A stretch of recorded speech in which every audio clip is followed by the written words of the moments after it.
Seu Barroso, vou começar dizendo ao senhor que o senhor é um funcionário público cuja função é ser juiz do Tribunal Maior da Corte Suprema do Brasil. E ponto. O senhor não é pago para fazer palestras em universidades, em entidades, para empresários. O senhor é pago para ser juiz. Repito, e ponto. O senhor entendeu qual é a sua função? O senhor entendeu, como funcionário público, remunerado por todos os brasileiros que pagam tributos? O senhor entendeu o que lhe cabe fazer? Se o senhor já sabia, está descumprindo o seu dever. Se o senhor não sabia, o senhor não está à altura de exercer o cargo de funcionário público no Poder Judiciário, ocupando a função de juiz. Porque é juiz o que o senhor deveria ser e nada além disso. O senhor não é absolutamente uma autoridade com plenos poderes. O senhor, como juiz, até agora, não mostrou serviço. O senhor, até agora, mostrou os desserviços que presta à nação, ao Brasil. Quando eu digo isso, não é para menosprezar. É que o seu currículo é um currículo que parece ser maior do que é. Ele não tem a consistência que, à primeira vista, numa leitura superficial, parece que tem. O seu currículo é muito mais de professor visitante. Não é nem professor convidado, professor visitante. Muito bem, vamos dizer mais. O senhor não tem o direito, pela Constituição, que o senhor não preza, que o senhor não respeita, de ter atividade político-partidária. O senhor não tem o direito de exercer como juiz nos processos em que atua uma atividade baseada nas suas convicções ideológicas. Eu estou falando isso porque eu sou bem mais velho do que o senhor e lecionei 40 anos direito numa universidade da qual fui vice-reitor. E não vou falar das universidades estrangeiras, porque não estou aqui para fazer a demonstração do meu currículo. Mas se o senhor quiser, o senhor também encontra no Google o meu currículo e o senhor vai ver que eu tenho o direito de lhe dar esses alertas e de fazer essas advertências. O senhor não pode, como juiz, querer colocar-se na posição do condutor, do regente das ideias, dos princípios da sociedade brasileira, como o senhor se proclamou. Condutor do povo brasileiro. O senhor tem a obrigação de se manter no seu lugar, no seu devido lugar. O senhor não é o rei, o senhor não tem majestade, o senhor não é o príncipe. As suas ideias, elas não são dogmas. As suas ideias são ideias de um indivíduo. E o senhor não é nada além de um indivíduo, como todos os outros 200 e tantos milhões de brasileiros. O senhor é apenas um indivíduo. O senhor não está acima do bem e do mal.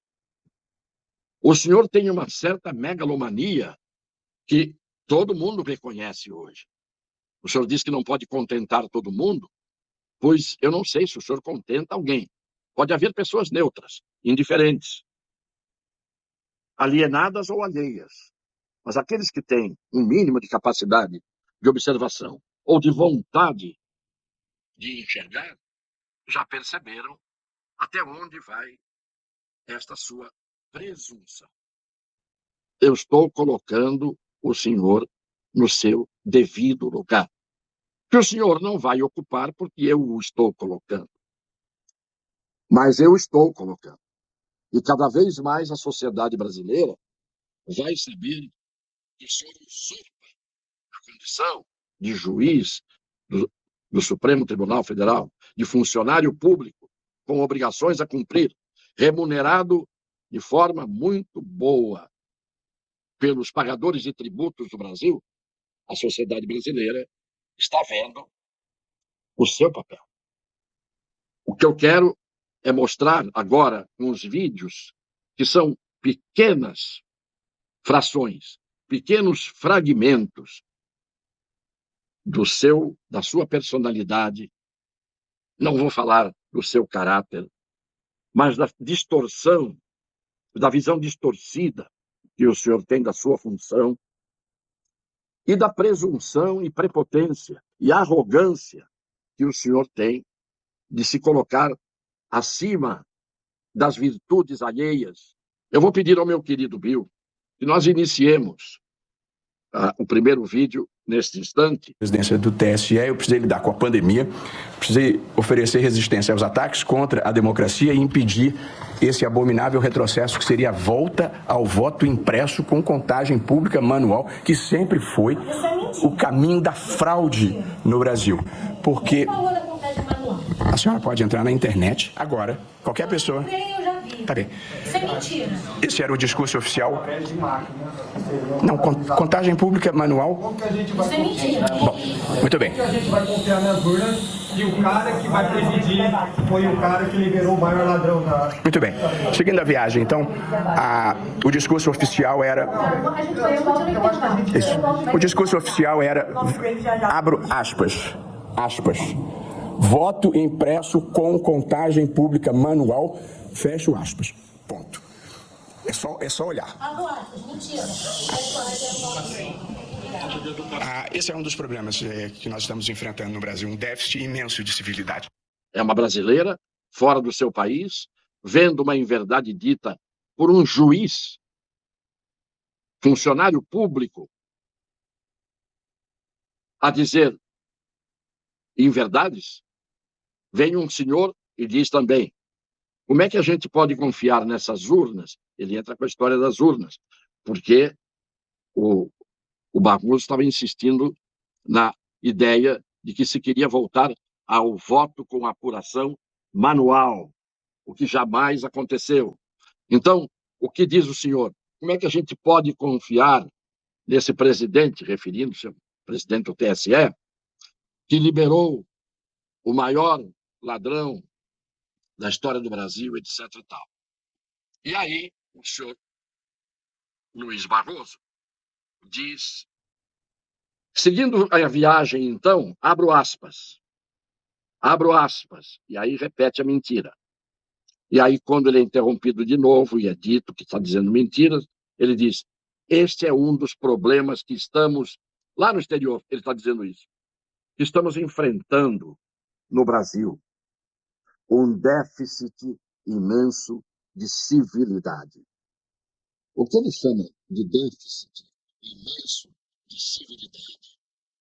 Uma pessoa ter uma indignação diante da provocação que ele fez ao mentir num país estrangeiro, numa plateia universitária, e dizer o que nunca se cogitou de fazer aqui, de voltar ao voto manual. Isto é incivilidade. Civilidade todos temos. Mas quando alguém ultrapassa o limite, tira suas nádegas e não param muito tempo no seu assento no tribunal, e estão para cá, para lá, voando o tempo todo para universidades e outros fóruns de discussão que são preparados no estrangeiro, para eles irem lá falar mal do Brasil e do povo brasileiro e ainda dizerem verdades. Civilidade é, antes de tudo, forma educada de agir, cortês de agir. Mas a cortesia tem que ser recíproca. Na hora em que alguém dá um passo adiante, sai do limite, ele vem dizer que um dos males que o Brasil vem vivendo é este, né? Um dos males que o Brasil vem vivendo é o ativismo judicial, é esta prepotência, esta arrogância que esses ministros do Supremo, ele liderando, têm. Mas olhem o que ele disse nesse primeiro vídeo que eu mostrei. Precisei, primeira pessoa do singular, precisei lidar com a pandemia. Por que ele lidou com a pandemia? Ele foi para os hospitais, como os profissionais de saúde. Que pandemia? Com que pandemia ele lidou? Precisei oferecer resistência aos ataques contra a democracia. Quais são os ataques que foram praticados contra a democracia, senhor Luiz Barroso? O senhor não pode ser leviano a ponto de dizer que houve ataques à democracia sem mencionar, sem apontar, sem pontificar quais são esses ataques. Quais foram? Estamos esperando a sua resposta. Exigimos a sua resposta. Precisei oferecer resistência. Não foi nem o tribunal, foi ele. Megalomaníaco. Arrogante. Este é o meu juízo a respeito das atitudes, pelas atitudes que o senhor tomou a seu respeito. Vamos ao seu lado. Outra manifestação de arrogância, de presunção, absolutamente descabida para um juiz funcionário público de um tribunal que tem a função de julgar e não de fazer política. O senhor está atropelando o direito no Brasil. Vamos ao segundo vídeo. Compreensão crítica de que há coisas ruins acontecendo, mas é preciso não supervalorizar o inimigo. Nós somos muito poderosos, nós somos a democracia, nós é que somos os poderes do bem. É preciso enfrentá-los, mas sem a sensação de que nós perdemos. Veja o que ele diz. Nós somos muito poderosos. Nós somos a democracia. Nós é que somos os poderes do bem. Os outros, que não são ele, e os que pensam como ele, os outros que cumprem o seu dever, que não extrapolam o seu dever, são o mal. Os que divergem do pensamento dele, porque o pensamento dele é universal. Então, nós somos muito poderosos. Nós somos a democracia. Nós é que somos os poderes do bem. É preciso enfrentá-los, quem? Mas é preciso não valorizar o inimigo. Se o senhor tem inimigos, o senhor não pode julgar como juiz os seus inimigos. Esta colocação, numa posição confessada, de que tem lado, de que tem partido, de que quer impor as suas ideias fazendo leis que não tem o poder de fazê-las, ou distorcendo ou não cumprindo as leis que estão em vigor. A Constituição, que é a lei maior, que delimita os seus poderes, que estabelece a sua função e que proíbe os seus abusos e os seus descaminhos. Ouça tudo isso e veja por que o senhor não consegue contentar todo mundo. E eu ouso dizer que o senhor descontenta quase todo mundo. Porque é uma época de abuso, tempos sombrios em que nós estamos hoje vivendo. Vamos ao terceiro vídeo. Os casos de ativismo judicial no Brasil, como eu espero demonstrar. O que existe no Brasil é um certo protagonismo do Poder Judiciário e do Supremo Tribunal Federal, pela razão singela de que tudo no Brasil chega ao Supremo Tribunal Federal, em algum momento, por alguma razão. Não dá para julgar a qualidade do Supremo em pesquisa de opinião pública. A gente está sempre desagradando algum lote.